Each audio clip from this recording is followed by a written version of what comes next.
Selamat sore, Rizky. Ya, Mas Johan, tadi KPK melalui Anda akhirnya menjawab apa yang disampaikan Hasto Kristianto terkait dengan adanya pertemuan Ketua KPK dengan elit-elit Partai PDI Perjuangan, dalam substansinya adalah melobi untuk menjadi cawapresnya Pak Joko Widodo.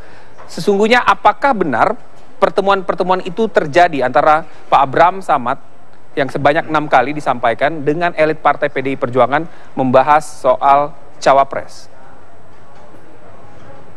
Ya, tadi setelah kami mendengar ada konpres ya yang disampaikan oleh Pak Hasto dan kawan-kawan, kemudian kami di dalam KPK struktural ya, termasuk saya, kemudian meminta bertemu dengan 4 pimpinan KPK dan terjadilah pertemuan tadi.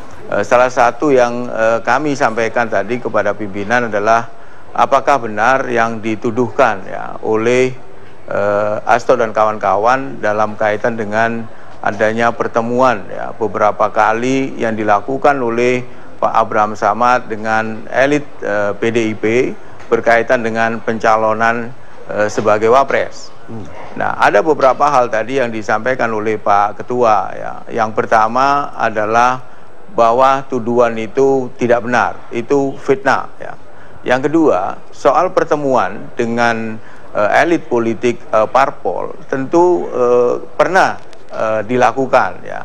Tetapi dalam konteks kami di KPK ini, pimpinan KPK sering ya memberikan sosialisasi anti korupsi kepada partai politik, termasuk tidak hanya Pak Abraham ya, Pak Bambang juga pernah, kemudian Pak Pandu juga pernah, termasuk juga Pak Zulkarnain, dan partainya pun tidak hanya PDIP ya.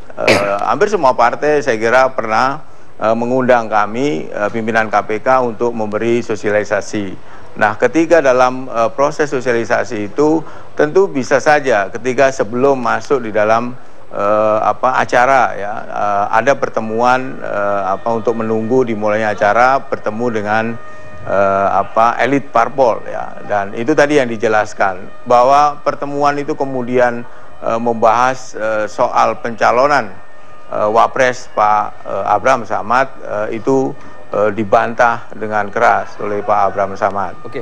Itu kira-kira Rizky tadi yang kami peroleh informasi yang disampaikan oleh Pak Abraham, dan tadi saya ditugaskan oleh pimpinan KPK untuk menjelaskan itu kepada teman-teman media ya, biar publik dapat gambaran yang utuh mengenai tuduhan-tuduhan itu. Baik. Di sisi yang lain, kami juga menghimbau ya kepada siapa saja ya, setiap warga negara tentu boleh ya melakukan konferensi pers, kemudian menyuarakan apapun ya.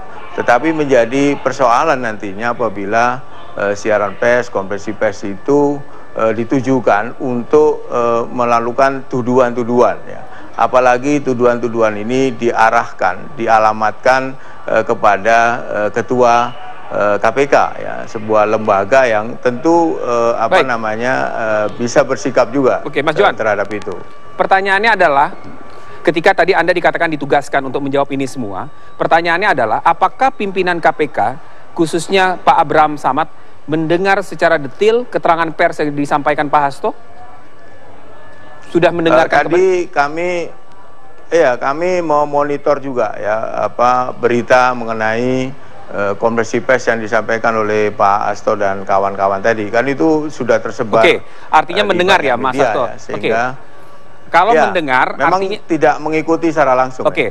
Di situ tidak hanya disampaikan keterangan pers, tapi Pak Hasto saat memberikan keterangan pers itu juga memperagakan saat di mana adanya pertemuan itu Ketua KPK Pak Abraham Samad menggunakan topi dan menggunakan masker.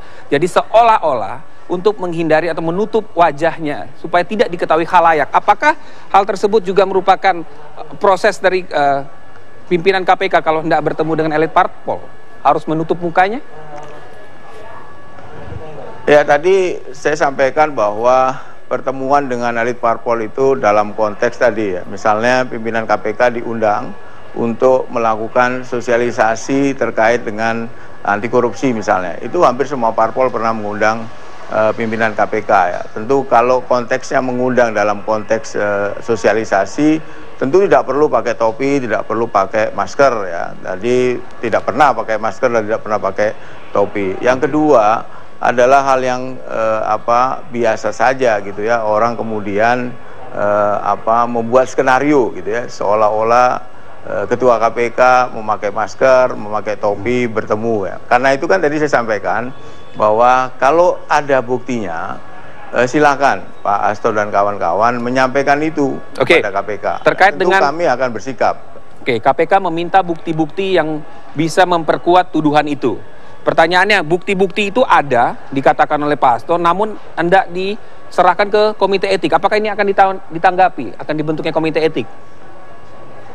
Ya itu tadi harus dicek dulu dong, kan tidak semua bisa misalnya ada orang menuduh pimpinan KPK kemudian tuduhan itu seolah-olah sudah dianggap benar gitu ya, kemudian dibentuk komite etik. Makanya tadi saya sampaikan kalau itu ada bukti-buktinya, kami di lembaga KPK yang zero tolerance ya terhadap apapun ketidakbenaran, zero tolerance terhadap korupsi, tentu juga akan bersikap gitu. Tetapi juga perlu disampaikan kepada siapa saja, jangan juga mudah menuduh ya. Pak Johan, fitnah misalnya. Tentu kita bisa mengambil langkah-langkah juga terkait dengan itu. Kalau itu tidak didasari oleh bukti-bukti yang firm. Mas Johan, apakah memang KPK itu seluruh pimpinannya meragukan keterangan pers seorang Hasto Kristianto? Kita bisa katakan Hasto ini merupakan pelaksana tugas Sekjen Partai PDI Perjuangan, partai pemenang pemilu, partai penguasa saat ini ya the ruling party gitu. Jadi apakah seluruh pimpinan KPK tadi setelah berembuk tadi mengatakan memang yakin betul apa yang disampaikan Pak Abraham Samad bahwa memang itu tidak benar, atau masih ada yang ragu-ragu Pak dari pimpinan KPK? Salah satu alat untuk membuktikan itu kan kita bertanya kepada Pak Ketua kan, itu hanya salah satu itu tadi, karena Pak Hasto dan kawan-kawan tidak menunjukkan bukti-bukti yang firm gitu. Karena itu tadi ditanya dan itu didengar juga oleh pimpinan KPK yang lain, dan Pak Abraham dengan tegas menyatakan bahwa apa yang dituduhkan itu tidak benar dan itu fitnah gitu ya. Apakah pimpinan KPK mempercaya itu? Nah, kalau tadi dari raut muka pimpinan KPK, saya kira semua percaya apa yang disampaikan oleh Pak Abraham. Tinggal tadi itu apakah Hasto dan kawan-kawan ini bisa memberikan bukti, punya bukti-bukti yang firm gitu loh. Jangan asal menuduh, asal memfitnah, karena kami juga bisa melakukan langkah-langkah yang diperlukan ya. Kalau itu adalah fitnah ya. Meskipun ini sebenarnya kan ke pribadi Pak Abraham ya. Tapi bagaimana juga Pak Abraham Samad adalah Ketua KPK ya. Kalau dari raut wajah pimpinan percaya betul dengan Ketua KPK, tadi barusan saya lihat raut wajah Mas Johan marah betul terhadap tudingan-tuduhan Pak Hasto ya. Baik, terima kasih Mas Johan. Saya tidak marah. Koreksi, saya tidak marah. Tidak marah. Muka saya memang begini. Oke, jadi baik. Jangan disimpulkan pada hal-hal yang sampai turun gunung Mas ya? Tidak benar itu. Deputi Pencegahan. Kan saya tadi ini kan persoalan lembaga ya, karena itu saya ditugaskan dan saya